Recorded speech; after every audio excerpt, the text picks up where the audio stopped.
दोस्तों, एक जमाने की बात है। पहाड़ों के ऊपर एक समझदार बूढ़ा आदमी रहता था। लोग उसे दूर दूर तक उसकी सोच, उसकी समझ और हर बात को गहराई से देखने की काबिलियत के लिए जानते थे। लोग शहरों, गांवों और जंगलों से भी उसके पास आते, सिर्फ इस उम्मीद में कि शायद उनके सवालों का जवाब मिल जाए या फिर उनकी मुश्किलों का कोई हल। सबका मानना था, ये आदमी दुनिया का कोई भी सवाल सुलझा सकता है। उसी पहाड़ के नीचे एक छोटे से गांव में दो शरारती लड़के रहते थे। उन्हें लोगों के साथ मजाक करना बड़ा पसंद था।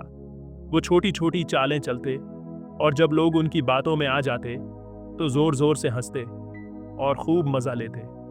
एक दिन उन्होंने सोचा, चलो इस समझदार आदमी को ही चकमा देते हैं। वो साबित करना चाहते थे कि चाहे कोई कितना भी समझदार हो, उसे भी बेवकूफ बनाया जा सकता है। उन्होंने एक चालाक सा प्लान बनाया। एक छोटी सी चिड़िया पकड़ी और उनमें से एक ने उसे अपने हाथ में कस कर पकड़ लिया। उनका प्लान बहुत सीधा था। वो उस आदमी के पास जाकर पूछेंगे, बताइए, क्या ये चिड़िया जिंदा है या मर चुकी है?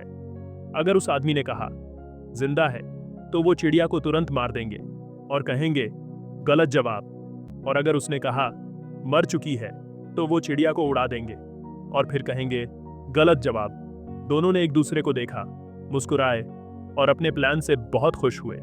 वो पहाड़ चढ़कर उस समझदार आदमी के पास पहुंचे। एक लड़के ने कहा, लोग कहते हैं आप सब कुछ जानते हैं, तो चलिए देखते हैं क्या ये सच है। उसने अपने दोनों हाथ पीछे छुपा लिए और पूछा, बताइए, मेरे किस हाथ में कुछ है? वो बूढ़ा आदमी शांत था। उसके चेहरे पर एक हल्की मुस्कान थी। उसने लड़के की आंखों में देखा और धीरे से कहा, तुम्हारे दाहिने हाथ में। लड़का मुस्कुराया, अपना दाहिना हाथ आगे किया। बिल्कुल सही। अब उसने अगला सवाल किया, अब ये बताइए, मेरे हाथ में क्या है? वो बूढ़ा आदमी फिर भी शांत रहा। उसकी आंखें जैसे सब कुछ देख रही थीं, हाथों के पीछे भी। उसने धीरे से कहा, एक चिड़िया। अब दोनों लड़के और भी ज्यादा उत्साहित हो गए। उन्होंने सोचा, बस अब तो हम इसे हरा ही देंगे। फिर आया आखिरी सवाल, जिस पर उनका पूरा प्लान टिका था। लड़के ने मुस्कुराते हुए पूछा, अब बताइए, क्या ये चिड़िया जिंदा है या मर चुकी है? वो समझदार आदमी थोड़ी देर तक उन्हें देखता रहा। उसकी आंखों में गहराई थी, मुस्कान और भी नरम हो गई थी। उसने सिर्फ इतना कहा, जैसे तुम चाहो मेरे बच्चों। बस चुप्पी छा गई। दोनों लड़के बिल्कुल शांत हो गए। उनकी हंसी गायब थी। उनका प्लान पूरी तरह फेल हो चुका था। अगर हम ध्यान से देखें तो उस समझदार आदमी के ये शब्द, जैसे तुम चाहो, एक बहुत गहरी सच्चाई को बयान करते हैं। ये सिर्फ एक जवाब नहीं था, ये पूरी जिंदगी का फलसफा था। जैसे उन लड़कों के हाथ में उस चिड़िया की जिंदगी थी, वैसे ही हमारे अपने फैसले भी हमारे ही हाथ में होते हैं। हम अक्सर अपनी परेशानियों का दोष कभी हालातों पर देते हैं, कभी दूसरों पर और कभी कभी तो किस्मत पर भी। हम कहते हैं, मैं दुखी हूं क्योंकि उसने ऐसा किया, या मैं हार गया क्योंकि जिंदगी ने मेरा साथ नहीं दिया।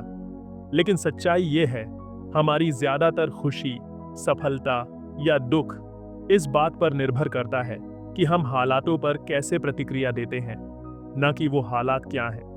हम सब अपनी जिंदगी के रचयिता हैं। जैसे उस लड़के के हाथ में चिड़िया की किस्मत थी, वैसे ही हमारी जिंदगी भी हमारे ही हाथ में होती है। सोच हमारी है, फैसले हमारे हैं, कदम हमारे हैं और नतीजा भी हमारा ही होगा। अगर हम ये समझ लें तो शायद हर मोड़ पर जिंदगी को बेहतर बना सके। यह कहानी आपको कैसी लगी? कमेंट बॉक्स में जरूर बताएं और अपने दोस्तों के साथ इसे शेयर करें। बहुत बहुत धन्यवाद देखने के लिए।